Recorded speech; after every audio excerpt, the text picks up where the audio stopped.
بعد جو میں نے حدیث پڑھی ہے اس کے بارے میں کچھ ضروری باتیں میں آپ سے کہنا چاہتا ہوں تاکہ آپ کو بھی مزہ آئے دین کی بات سننے میں۔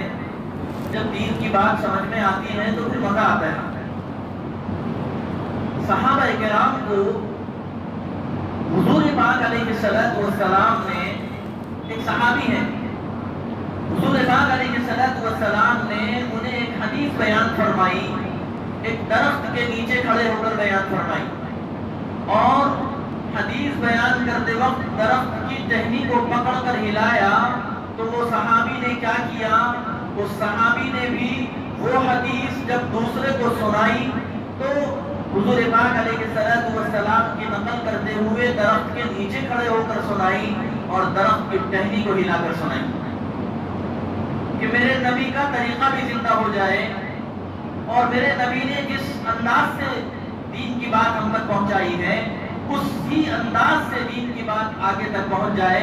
یہ صحابہ کرام کا امت کے اوپر عظیم احسان ہے کہ صحابہ کرام نے حضور پاک علیہ السلام کی پوری زندگی کو پوری احادیث کو پوری سیرت کو اور پورے دین کو امت تک پہنچانے کا کام کیا ہے، اور اللہ کا کرم ہے کہ اللہ کا مبارک دین آج ہم تک پہنچا ہے۔ میں نے جو خطبے کے اندر حدیث پڑھی ہے اس حدیث کے بارے میں 2-3 باتیں سن لیں، پھر حدیث سناؤں گا تاکہ مزہ آئے، آپ کے اندر بھی ایک کیفیت پیدا ہو۔ ہم سب روزے سے ہیں الحمدللہ، اور روزے کی وجہ سے دل نرم ہو جاتا ہے، دین کی بات اثر کرتی ہے، فائدہ کرتی ہے۔ آپ نے غور کرا ہوگا، میں تو غور کر رہا ہوں، ہم جمعے کے دن توبہ کرتے تھے، رمضان سے پہلے ویسا رونا نہیں آتا تھا جو اب آ رہا ہے۔ روزے کی برکت ہے، دل نرم ہو گیا، شیطان بند ہو گیا۔ پہلے تو ہم توبہ کرنا چاہتے تھے، شیطان ہمارے خیالات کو مسجد کے باہر لے جاتا تھا، اب شیطان تو بند ہے نا، مزہ آ رہا ہے اللہ کا نام لینے میں، توبہ میں مزہ آ رہا ہے، تراویح میں مزہ آ رہا ہے، قرآن کی تلاوت میں مزہ آ رہا ہے، اللہ کے گھر میں دل لگ رہا ہے۔ یہ سارے فائدے ہم کو رمضان سے حاصل ہونے ہیں۔ تو میں نے جو آپ حضرات کے سامنے حدیث کا خطبہ پڑھا ہے اس کی 2-3 باتیں سنیے۔ نمبر 1 بات تو یہ ہے کہ یہ حدیث حضرت سلمان فارسی رضی اللہ تعالیٰ عنہ سے نقل ہو کر ہم تک پہنچی، ایک بات۔ دوسری بات یہ ہے، حضرت سلمان فارسی فرماتے ہیں کہ حضور پاک علیہ السلام نے رمضان آ رہا تھا تو آخر کے شعبان کے دنوں میں ہم لوگوں کو جمع فرمایا۔ حضور پاک علیہ السلام کی عادت مبارکہ تھی کہ کوئی اہم پیغام دینا ہوتا تو آپ مسجد نبوی کے اندر تشریف لاتے اور صحابہ کو جمع کرتے، اور جمع کرنے کے بعد وہ پیغام دیتے تھے۔ آپ نے رمضان آ رہا تھا، رمضان سے پہلے صحابہ کو جمع فرمایا اور جمع کر کے ایک لمبا خطبہ دیا حضور پاک علیہ السلام نے۔ تو آج ہم بھی وہ خطبہ آپ کے سامنے دے رہے ہیں تاکہ نبی کی وہ سنت زندہ ہو جائے جو حضور پاک علیہ السلام نے رمضان سے پہلے صحابہ کو جمع کر کے دی تھی۔ تو یہ سنت ذہن میں رکھیں کہ اللہ کے نبی نے رمضان کے آنے سے پہلے رمضان کے بارے میں سمجھایا ہے، لہذا آپ کو بھی رمضان کے بارے میں آج سمجھانے کی کوشش کی جائے گی۔ ایک تو یہ سنت زندہ ہو جائے گی، دوسرے میں حدیث کا ایک ایک لفظ آپ کے سامنے پڑھا ہوں اور پڑھوں گا، پھر پڑھوں گا، بار بار پڑھوں گا۔ کیوں پڑھوں گا؟ کیونکہ اس حدیث میں اور تمام احادیث میں جو الفاظ محدثین نے، صحابہ نے جمع کر کے ہم تک پہنچائے ہیں وہ زبان مبارک سے نکلے ہوئے الفاظ ہیں، وہ حضور کی زبان سے نکلے ہوئے مبارک الفاظ ہیں۔ یقیناً ان الفاظ میں اللہ نے برکت رکھی ہے اور وہ برکت قیامت تک باقی رہے گی۔ جو بھی میرے نبی کے الفاظ کو دہرائے گا اس میں اللہ وہ برکت رکھیں گے جو جناب رسول اللہ صلی اللہ علیہ وسلم کے الفاظ میں اللہ نے رکھی ہے۔ اسی لیے حدیث کے وہ الفاظ بھی دہرائے جائیں گے اور پھر اس حدیث کو سمجھانے کی کوشش کروں گا۔ بڑا اہم موقع ہے یہ ہمارے سامنے. آج رمضان کا دیکھیے دیکھتے دیکھتے دوسرا جمعہ آ گیا. کیسا تیزی سے وقت گزر رہا ہے. ہم اگر ایسے غفلت میں رہے رمضان ختم بھی ہو جائے گا پتہ بھی نہیں چلے گا. ہم اپنی دنیا میں اپنے دنیا کے معاملوں میں لگے رہیں گے. رمضان ہمارا انتظار نہیں کرے گا کہ سیٹ صاحب ذرا دکان بند کر کے آئے تو جو ہے 8واں روزہ ختم ہوگا. ایسی بات نہیں ہے. سیٹ صاحب دکان بند کرو مت کرو 8واں روزہ اپنے حساب سے ختم ہو جائے گا. اور ایک بات سمجھنے کی یہ ہے علماء نے سمجھائی ہے, میں آپ حضرات کے سامنے عرض کروں کہ دیکھو رمضان جو ہے رمضان سے پہلے بھی سورج اپنے وقت پر نکلتا تھا اور اپنے وقت پر ڈوبتا تھا. جیسے دن نکلتا تھا رمضان سے پہلے رمضان میں بھی نکل رہا ہے. رمضان سے پہلے بھی رات آتی تھی, رمضان میں بھی رات آ رہی ہے. دن بھی آ رہا ہے رات بھی آ رہی ہے. رمضان میں بھی آسمان میں رمضان سے پہلے بھی چاند تارے نظر آتے تھے, ابھی بھی نظر آ رہے ہیں. سورج دکھائی دیتا تھا دن میں, ابھی بھی دکھائی دے رہا ہے. صبح ہو رہی ہے, دوپہر ہو رہی ہے, شام ہو رہی ہے, رات ہو رہی ہے. جیسے رمضان سے پہلے تھا ویسے ہی سارا معاملہ چل رہا ہے یا نہیں چل رہا. پھر فرق کیا ہے؟ فرق یہ ہے اللہ نے فرمایا کہ رمضان شہر اللہ, فرمایا اللہ کے نبی علیہ السلام یہ اللہ کا مہینہ ہے. اللہ سے نسبت جڑ گئی اس مہینے کی, اب یہ خاص ہو گیا. اب جو شعبان تھا, شعبان ایسا نہیں تھا جیسا رمضان ہے, اور پھر رمضان کے بعد شوال ایسا نہیں رہے گا جیسا رمضان ہے. اس مہینے میں اللہ کی رحمتیں متوجہ ہوتی ہیں, اللہ مغفرت کے اعلان کرتے ہیں, اللہ جہنم سے خلاصی نصیب فرماتے ہیں, اللہ روزے داروں کے روزوں سے, روزے داروں کی منہ کی بدبو سے بھی اللہ خوش ہوتے ہیں. اللہ کی رحمت جلال میں ہوتی ہے اور جو ہے جوش میں ہوتی ہے. یہ اللہ کی رحمتوں کو لوٹنے کا وقت. اس مہینے کو خاص نسبت حاصل ہے, اور نسبت کا فرق ہوتا ہے. پارکنگ میں 4 گاڑیاں کھڑی ہوئی ہوں اور ایک گاڑی جو ہے کلکٹر صاحب کی ہو تو اس کی نگرانی کرتا ہوا ایک آدمی کھڑا رہتا ہے کہ صاحب یہ کلکٹر صاحب کی گاڑی ہے. وہ گاڑی میں بھی 4 پہیے رہتے, دوسری کار میں بھی 4 پہیے رہتے, لیکن بورڈ لگ گیا, کلکٹر کا بورڈ لگ گیا, اب اس گاڑی کی ویلیو بدل گئی. پارکنگ میں 10 گاڑیاں کھڑی ہوئی ہیں اور سیم کمپنی کی 10 گاڑیاں کھڑی ہوئی ہیں. ایک گاڑی پر بورڈ لگا ہوا ہے انووا کے اوپر کہ صاحب یہ ضلع نظام آباد کے ایس پی صاحب کی گاڑی ہے, اس گاڑی کا لیول بدل جاتا. دنیا میں جب چھوٹی چھوٹی سی نسبتیں لگ جاتی ہیں تو تبدیلی پیدا ہو جاتی ہے. اس مہینے کے ساتھ تو اللہ کی نسبت لگ گئی. نسبت کا بڑا معاملہ ہے. تو یہ مہینے کو اللہ سے خاص نسبت حاصل ہے. اسی لیے حضور پاک علیہ الصلوۃ والسلام نے صحابہ کو جمع کیا اور جمع کرنے کے بعد نے فرمایا, کیا فرمایا اللہ کے نبی علیہ الصلوۃ والسلام نے, اللہ کے نبی علیہ الصلوۃ والسلام نے فرمایا, پہلے تو یہ خطبہ دیا, خطبنا رسول اللہ صلی اللہ علیہ وسلم, اللہ کے نبی علیہ الصلوۃ والسلام نے ایک خطبہ دیا ہم کو فی آخر یوم من شعبان, رمضان کے آخری دنوں میں حضور پاک علیہ الصلوۃ والسلام نے خطبہ دیا. کس کے بارے میں؟ رمضان کے بارے میں. کیا فرمایا؟ فقال, فرمایا اللہ کے نبی علیہ الصلوۃ والسلام نے, یا ایھا الناس, اے لوگوں متوجہ ہو جاؤ. کیا کہنا چاہتے ہیں آپ؟ اللہ کے نبی نے بلایا ہے, جمع کیا ہے, اللہ کے نبی آواز دے رہے ہیں یا ایھا الناس, اے لوگوں. سب متوجہ ہو گئے کہ کچھ خاص بات ہے جو جناب رسول اللہ صلی اللہ علیہ وسلم ہم سے کہنا چاہتے ہیں. عزیزوں دوستوں, جیسے اللہ کے نبی نے رمضان سے پہلے صحابہ کو جمع کر کے یہ خطبہ دیا تھا اور یہ باتیں بیان فرمائی تھی, آج ہم بھی اسی نیت سے کہ نبی کا طریقہ زندہ ہو جائے اور نبی کی ایک سنت پر عمل ہو جائے, آپ کو رمضان کی فضیلت سنانا چاہتا ہوں. حضور اکرم صلی اللہ علیہ وسلم نے فرمایا تھا, قد اضلکم شہر عظیم, دیکھو تمہارے اوپر ایک بڑا مہینہ سایہ فکن ہونے والا ہے، ایک بڑا مہینہ آنے والا ہے۔ اللہ کا کرم ہے، اللہ کا فضل ہے، اللہ نے وہ مہینہ ہم لوگوں کو نصیب فرمایا۔ شہر مبارک، یہ بڑا مبارک مہینہ ہے، فرمایا حضور پاک علیہ السلام نے۔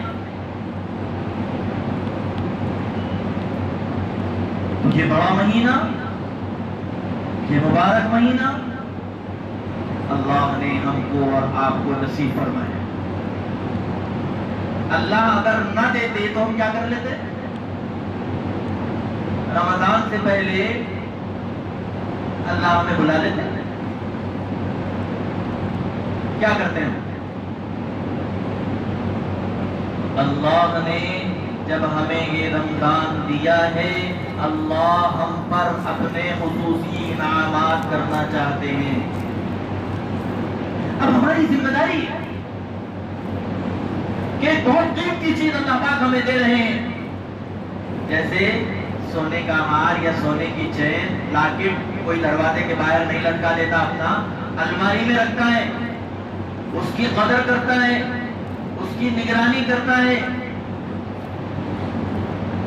عزیزوں دوستوں، یہ مبارک مہینہ اللہ نے ہمیں دیا ہے، اس کے ایک ایک لمحے کی قدردانی کی ضرورت ہے، اور یہ سوچ کر ہمیں زندگی گزارنا ہے اور رمضان گزارنا ہے کہ نہیں معلوم یہ ہمارا آخری رمضان ہے، اس کے بعد رمضان ملے یا نہ ملے، ہماری زندگی وفا کرے یا نہ کرے، اس مبارک مہینے کو اپنی زندگی کا آخری رمضان سمجھ کر زندگی گزاریں۔ قدر کیجئے اس مبارک مہینے کی، غفلت کو ختم کیجئے، آرام کو کم کیجئے، کھانا پینا اتنا مت کر لیجئے کہ عبادت میں سستی ہونے لگے، کم کھائیے، ضرورت کی مقدار کی کھائیے، کہ بس آپ کا وقت گزرتا رہے، آپ کو کوئی کمزوری نہ محسوس ہو، آپ کی طبیعت میں کوئی پرابلم نہ پیدا ہو، اتنا کم کھانا کھا کر کے مہینہ گزار لیا۔ زیادہ کھانا کھانے سے نیند آتی ہے، عبادت میں سستی ہونے لگتی ہے۔ اب جب عبادت میں سستی ہوگی اور نیند آئے گی، یہ مبارک مہینہ بھی جیسے شعبان سو کے گزار دیے، رمضان بھی اگر ہم نے سو کے گزار دیا تو پھر عزیزوں دوستوں ہمارے لیے دعا فرمائی اللہ کے نبی علیہ السلام۔ اور یہ خصوصی آفر کیا اور خصوصی انعامات کا مہینہ ہے اللہ کی طرف سے، اللہ کے انعامات کی بارشیں ہو رہی ہیں۔ ضرورت اس بات کی ہے کہ ہم اپنی غفلت کو ختم کریں، اپنے آرام کو کم کریں۔ ہمیں بستر پر نیند نہیں آنا چاہیے کہ رمضان کی رات ہے، میں آج اللہ کو پکار لوں، اللہ سے مانگ لوں اور اپنی زندگی کے مسائل کو حل کروں۔ آج ہر آدمی پریشانیوں میں ڈوبا ہوا ہے، تکلیفوں میں ڈوبا ہوا ہے، بیماریوں میں ڈوبا ہوا ہے۔ اللہ کے سامنے مصلی بچھانے کی رونے کی ضرورت ہے، اور جو ہمارا تعلق شیطان نے اللہ سے توڑ دیا تھا اور ہم شیطان کے دوست بنتے تھے، یہ مبارک مہینہ ہے، ہمارے پاس موقع ہے ہم شیطان کی دوستی کو ختم کر کے اللہ سے دوستی کر لیں اور ہم رمضان کے ختم ہونے سے پہلے پہلے اللہ کے ولی بن جائیں۔ یہ مبارک مہینہ اللہ نے ہم کو دیا ہے، اس مبارک مہینے کی قدر کرنے کی ضرورت ہے۔ حضور پاک علیہ السلام نے آگے فرمایا شہر فیہ لیلۃ خیر من الف شہر، یہ ایسا مبارک مہینہ ہے کہ اللہ رب العزت نے اس مبارک مہینے میں ایک رات رکھی ہے، اور وہ ایسی رات ہے جو 1000 مہینوں سے بہتر ہے۔ اس رات کا انتظار کرنا ہے، اس رات کو تلاش کرنا ہے اور اس رات میں عبادت کرنا ہے۔ شب قدر کو تلاش کرنا پڑے گا، تمام طاقتوں میں تلاش کرنا پڑے گا۔ شب قدر 21 میں بھی ہو سکتی ہے، 23 میں بھی ہو سکتی ہے، 25 میں بھی ہو سکتی ہے، 27 میں بھی ہو سکتی ہے، 29 میں بھی ہو سکتی ہے، تلاش کرنا پڑے گا، اپنی نیند کو کم کرنا پڑے گا۔ 84 مہینے ہوتے ہیں، 1000 مہینوں کے برابر 84 سال لکھا ہے علماء نے حساب کر کے اپنی کتابوں۔ ایک رات عبادت کر لو، 84 سال، قریب 100 سال کی عبادت کا ثواب مل گیا۔ اور اگر اللہ نے 50 سال کی زندگی دے دی تو 80-85 کے حساب سے لگائیے، 8 پنجے 40، 4 لاکھ مہینوں کی عبادت کا ثواب لے کر ہم اللہ کے سامنے جائیں گے۔ اور اگر سوتے رہ گئے، غفلت میں رہ گئے، میں ایک کتاب کے اندر پڑھ رہا تھا، کسی زمانے میں